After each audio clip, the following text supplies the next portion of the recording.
نحمده ونصلي على رسوله الكريم أما بعد قال الله تبارك وتعالى في كلامه المجيد أعوذ بالله من الشيطان الرجيم بسم الله الرحمن الرحيم النبي أولى بالمؤمنين من أنفسهم وأزواجه أمهاتهم قال النبي صلى الله عليه وسلم كمل من الرجال كثير ومن النساء مريم وآسية وفضل عائشة للنساء كفضل الصريد على سائر الطعام أو كما قال رسول الله صلی اللہ علیہ وسلم۔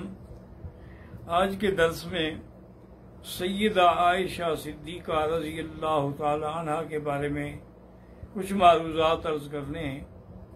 سیدہ عائشہ کا نام عائشہ ہے اور آپ کا لقب جو ہے وہ صدیقہ بھی ہے اور حمیرہ بھی ہے، اور آپ کی کنیت جو ہے وہ ام عبداللہ ہے۔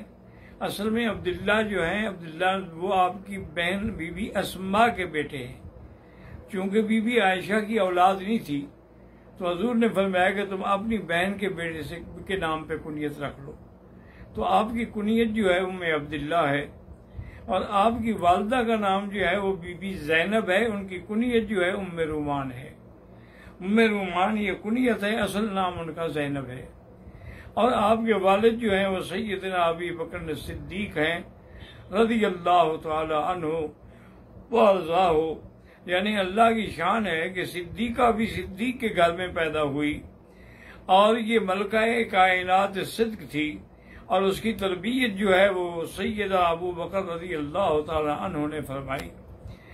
آپ کی عمر اس وقت 6 سال تھی جب سیدہ خدیجہ رضی اللہ تعالی عنہ فوت ہو گئی، تو حضور بڑے اداس ہو گئے۔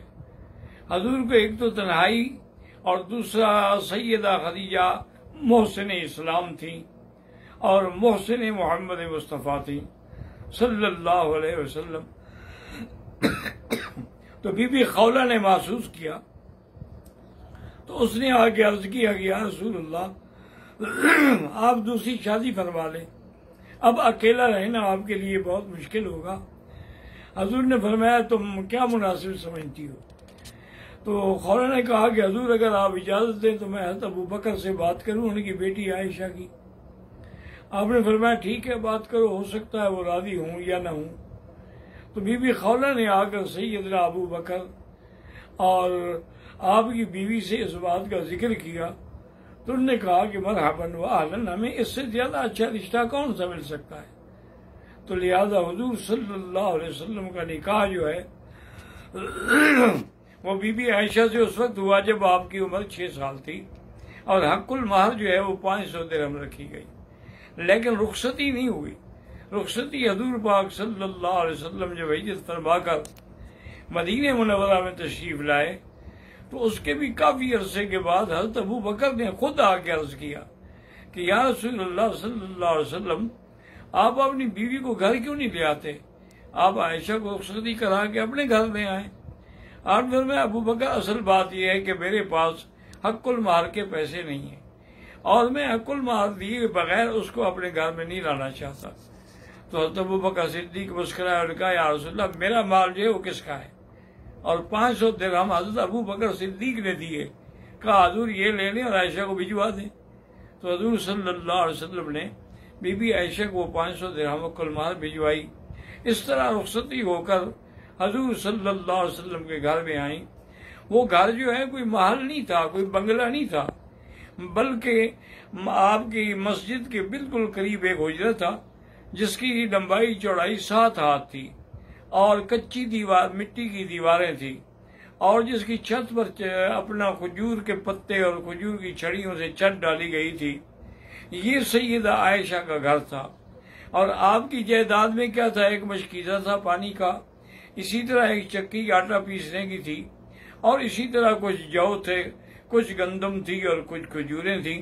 یہ جائیداد تھی، لیکن اس کے باوجود بی بی عائشہ رضی اللہ عنہا اتنی صابر، اتنی قانع، اتنی شاکر تھیں کہ کبھی آپ کے دل پہ کسی قسم کا ملال نہ ہوا۔ ایک دن میرے آقا رحمت دو جہاں صلی اللہ علیہ وسلم بیٹھے تھے گھر میں، اور اپنے کپڑے کو ٹانکا لگا رہے تھے، گرمی کا موسم تھا، حضور کے چہرے پر پسینے آ گئے تو بی بی عائشہ بڑے غور سے دیکھ رہی تھی۔ جب حضور نے نظر اٹھائی تو کہا عائشہ کیا دیکھ رہی ہو؟ کیا حضور آپ کے ان پسینے کے جو قطرے ہیں ان میں جو نور چمکتا ہے میں اس کو دیکھ رہی ہوں؟ اور خدا کی قسم لوامی زلیخا لو رأین جبینہ لقطعن قلوبہن۔ اب بی بی عائشہ کہنے لگی خدا کی قسم ہے اگر بی بی زلیخا پر ملامت کرنے والی مصر کی عورتوں نے جمال یوسف دیکھا تھا، اگر وہ میرے محبوب کا جمال دیکھ لیتی تو اپنے ہاتھ ٹکڑے کر دیتی، اپنے ہاتھوں کے بجائے دلوں کو ٹکڑے کر دیتی۔ اور اسی پر بی بی عائشہ صدیقہ نے سرکار دو جہاں کی مدح میں ایک قصیدہ بھی لکھا تھا کہ لنا شمس وللآفاق شمس وشمسی احسن من شمس السمائی۔ ایک دنیا کا سورج ہے، ایک میرا سورج ہے، میرا سورج جو ہے وہ دنیا کے سورج سے اچھا ہے۔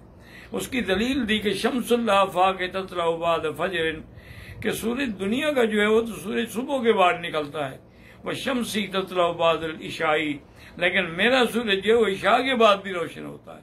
تو سیدہ عائشہ فی الحقیقہ شاعرہ بھی تھیں، عالمہ بھی تھیں، ادیبہ بھی تھیں، ذکیہ بھی تھیں اور بے انتہا سخی بھی تھیں۔ ایک دفعہ حضرت معاویہ نے 1,00,000 درہم بھیجا ہدیہ، تو بی بی عائشہ نے چلانا شروع کیا۔ اس دن آپ روزے سے تھی تو افطار کے آنے سے پہلے وہ پیسے ختم ہو گئے، اور باندی سے کہا کہ کوئی چیز لے آؤ اپنا افطار کے لیے، تو اس نے کہا بی بی آپ نے تو 1 درہم بھی نہیں دیا کہ ہم بھی آج اچھی طرح افطار کر رہے تھے، پانی اور کھجور کے سوا کچھ نہیں ہے۔ تو آپ نے 1,00,000 تو خرچ کر دیا، لیکن اپنے افطار کا اور اپنے فطور کا کوئی بھی خیال نہیں کیا۔ اسی طرح عبداللہ زبیر نے 2 بوریاں پیسوں کی بھر کے بھیجی، تو سیدہ نے صبح سے جو بیٹھی شام تک سارے چلا لیے، 1 ریال بھی اپنے لیے نہیں بچایا۔ عبداللہ زبیر آپ کے بھانجے تھے، ان کو پتہ لگا، انہوں نے کہا بھئی اچھی بات یہ کیا ہے کہ سارا کو لٹا دو، ہم بھیجتے ہیں کہ بی بی عائشہ کچھ اپنے اوپر بھی خرچ کرے، لیکن وہ اپنے اوپر 1 پیسہ بھی خرچ کر نہیں لیتی، اب ان کو کنٹرول کرنا پڑے گا۔ تو جب بی بی عائشہ کو پتہ لگا کہ اچھا میرا بھانجا مجھے خیرات سے روکتا ہے، میں آج کے بعد اس سے بات نہیں کروں گی۔ بڑی مشکلوں کے بعد، سینکڑوں سفارشوں کے بعد آپ نے عبداللہ بن زبیر کو معافی عطا فرمائی۔ اور بی بی اتنی خوف کرتی تھی، ایک دفعہ قسم کھا لی، بی بی نے توڑوا دی وہ قسم، تو آپ نے اس کے کفارے میں 40 غلام آزاد کیے، تو آپ نے 67 غلام آزاد کیے ہیں اپنی زندگی میں۔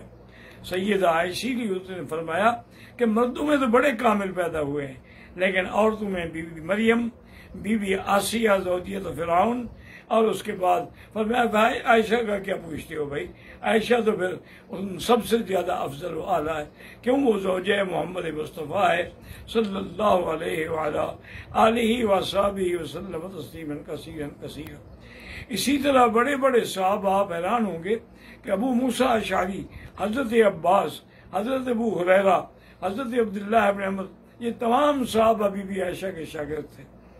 تابعین میں سے 200 تابعین بی بی عائشہ کے شاگرد تھے، اور بی بی عائشہ نے حضور کی 2010 حدیثیں روایت کی ہیں، جن میں 686 حدیثیں جو ہیں وہ صحیحین میں ہیں، یعنی بخاری اور مسلم میں۔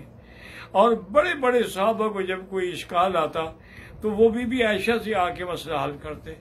ایک دفعہ حضرت کی خدمت میں حضرت عباس نے کہا کہ بی بی یہ قرآن شریف میں آتا ہے کہ ان الصفا والمروہ من شعائر اللہ فلا جناح علیہ ان یطوف بہما، تو یہ لفظ فلا جناح علیہ تو معنی یہ ہے کہ اس کا دوڑنا کوئی ضروری نہیں ہے، واجب نہیں ہے، اگر معنی مستحب ہے۔ بی بی نے کہا تم نے سمجھا ہی نہیں، اگر ایسا ہوتا تو اللہ فرماتے فلا جناح علیہ ان لا یطوف بہما، آپ نے فرمایا ان یطوف بہما، اس کا معنی یہ نہیں کہ مستحب ہے، بلکہ کفار مکہ نے صفا و مروہ پہ بت رکھے ہوئے تھے، تو بعد میں بت ختم ہو گیا، لیکن صحابہ کے دل میں کھٹکتا تھا کہ آج ہم اسی جگہ پر صفا دوڑیں۔ اللہ نے قرآن نازل کر دیا، کیا کہہ رہے ہو تم، یہ تو شاعر اللہ ہیں، اگر کسی نے شاعر اللہ کی بے حرمتی کی تھی تو اس کی عزت تو اور مقام تو ختم نہیں ہو جاتا۔ تو حضور بھی صفا دوڑتے رہے اور صحابہ بھی صفا دوڑتے رہے، تو وہ مسئلہ جو ان کو سمجھ نہیں آیا تھا فوراً سمجھ آ گیا۔ اسی طرح ایک دفعہ ایک صحابی نے آ کے پوچھا کہ عائشہ، قرآن میں آتا ہے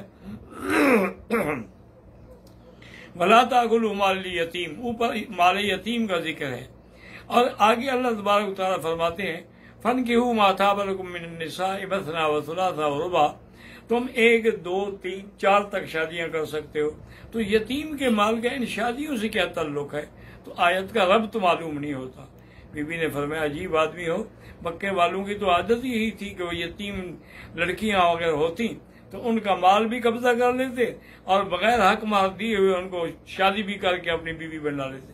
اسی کو اللہ نے فرمایا کہ تم یتیموں کا مال نہ کھاؤ، اگر تم نے شادیاں کرنی ہیں تو دوسری عورتوں سے شادی کرو، 1 کے بجائے 4 کر لو، لیکن تمہیں یہ حق نہیں پہنچتا ہے کہ تم یتیموں کا مال کھاؤ۔